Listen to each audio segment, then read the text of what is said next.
എല്ലാ കൂട്ടുകാർക്കും ഞങ്ങളുടെ പുതിയൊരു വീഡിയോയിലേക്ക് സ്വാഗതം. അപ്പോൾ രാവിലെ മുതൽ വൈകുന്നേരം വരെയുള്ള കുറച്ച് കാര്യങ്ങൾ മാത്രമായിട്ട് വീഡിയോയിലുള്ളത്.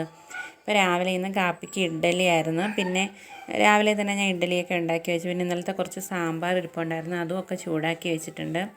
പിന്നെ അരിയൊക്കെ ഒരുവിധം വേവാറായി. അപ്പോൾ ഇത്തിരി താമസിച്ചാണ് കേട്ടോ ഉറക്കണിക്കുന്നത്. കാശിക്കുട്ടന് സ്കൂളിൽ പോകണ്ടല്ലേ. അപ്പോൾ രാവിലെ എണീച്ച് പിള്ളേരെല്ലാം മുറ്റത്ത് നിൽപ്പുണ്ട്. ഞാൻ എല്ലാവരെയും അയച്ചു വിട്ടിട്ട് ബ്ലാക്കിയൊക്കെ ഞാൻ പിടിച്ച് കെട്ടിയിട്ടുണ്ട്.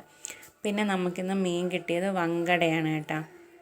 അപ്പം ഞാൻ വെളിയിൽ കൊണ്ടുപോയി വങ്കടയെല്ലാം വെട്ടി വൃത്തിയാക്കി. ഭയങ്കര പാടാണ് വങ്കട മീൻ കണ്ടിച്ച് അതിൻ്റെ തൊലിയൊക്കെ ഉരിഞ്ഞെടുക്കാൻ. പക്ഷേ കണ്ടിച്ചെടുത്ത് കഴിഞ്ഞാൽ നല്ല ടേസ്റ്റുള്ള മീനാണ്. അപ്പോൾ ഞാൻ കരുതി ഇന്ന് മീൻ പുളിയും മുളകും വെക്കാമെന്ന്. അങ്ങനെ ഞാനത് വെട്ടി വൃത്തിയാക്കി. പിന്നെ അതിൻ്റെ വേസ്റ്റൊക്കെ നമ്മൾ താഴെ റബ്ബർ തോട്ടത്തിൽ കൊണ്ട് കളയും. അവിടെ ഒരുപാട് ഡോഗ്സ് ഉണ്ട്, അവർക്കത് കഴിക്കാം. പിന്നെ ചോറൊക്കെ കൊടുക്കുന്നവരുണ്ട്. ഞങ്ങളിവിടെ ചോറിൻ്റെ ബാക്കിയെല്ലാം വൈകുന്നേരം പാത്രത്തിലാക്കി അവിടെ കൊണ്ടൊരു തെങ്ങിൻ്റെ മൂട്ടി തട്ടിയിടും. അപ്പോൾ അവന്മാർ വന്ന് തിന്നുകൊണ്ട് പോകും. പിന്നെ ഞാൻ മീനെല്ലാം വെട്ടി വൃത്തിയാക്കി വെച്ചതിന് ശേഷം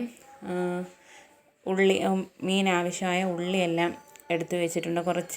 ഒരു സവാളയും കുറച്ച് ചുമന്നുള്ളിയും വെളുത്തുള്ളിയും ഇഞ്ചിയും എല്ലാം.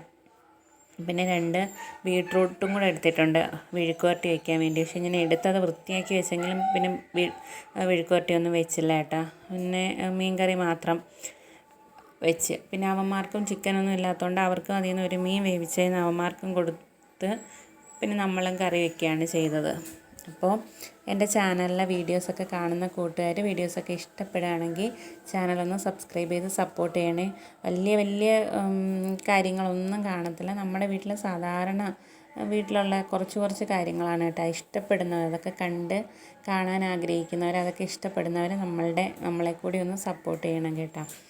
അപ്പോൾ ഞാനതെല്ലാം വൃത്തിയാക്കി എടുത്തതിന് ശേഷം പിന്നെ ഞാൻ വീഡിയോ ഒന്നും എടുത്തില്ല കേട്ടോ. പിന്നെ വീഡിയോ ഒന്നും എടുക്കാനുള്ള സമയം കിട്ടിയില്ല.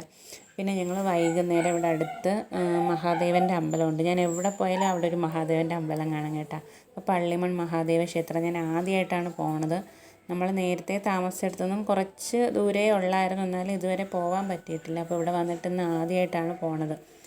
അപ്പോൾ ഞാനും പിന്നെ അടുത്ത വീട്ടിലെ അച്ചുണ്ട്, അവളും മോനും എല്ലാവരും കൂടെ വൈകുന്നേരം ജോലിയെല്ലാം ഒതുക്കിയതിന് ശേഷം അമ്പലത്തിൽ വന്നതാണ് കേട്ടോ. അപ്പം അമ്പലത്തിൻ്റെ അപ്പുറത്തെ സൈഡിലൊരു ആറൊക്കെ ഉണ്ട്. പിന്നെ അമ്പലം കുറച്ച് പൊക്കത്തിലാണ് കേട്ടോ. കാണാൻ നല്ല ഭംഗിയുണ്ട് സ്റ്റെപ്പൊക്കെ കയറി പോകാൻ വേണ്ടി.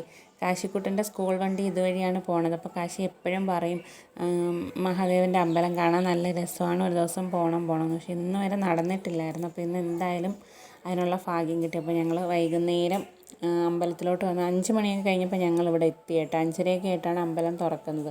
അങ്ങനെ ഞങ്ങൾ കുറേ നേരം അവിടെ ഇരുന്ന് കുറച്ച് ഫോട്ടോയൊക്കെ എടുത്തോളൂ കേട്ടോ. എല്ലാം ക്യാമറയൊക്കെ ഉണ്ട്. ഇനി ഫോട്ടോ അവിടെ വീഡിയോ ഒക്കെ എടുക്കാമോ എന്ന് അറിയത്തില്ല, എന്നാലും കുറച്ച് ഞാൻ വീഡിയോയൊക്കെ കുറച്ച് എടുത്തോളൂ.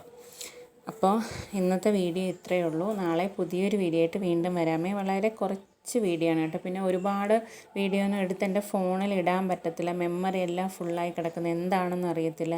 എനിക്ക് അധികം ഫോട്ടോയോ വീഡിയോ ഒന്നും ഫോണിൽ കിടപ്പില്ല എന്താനും.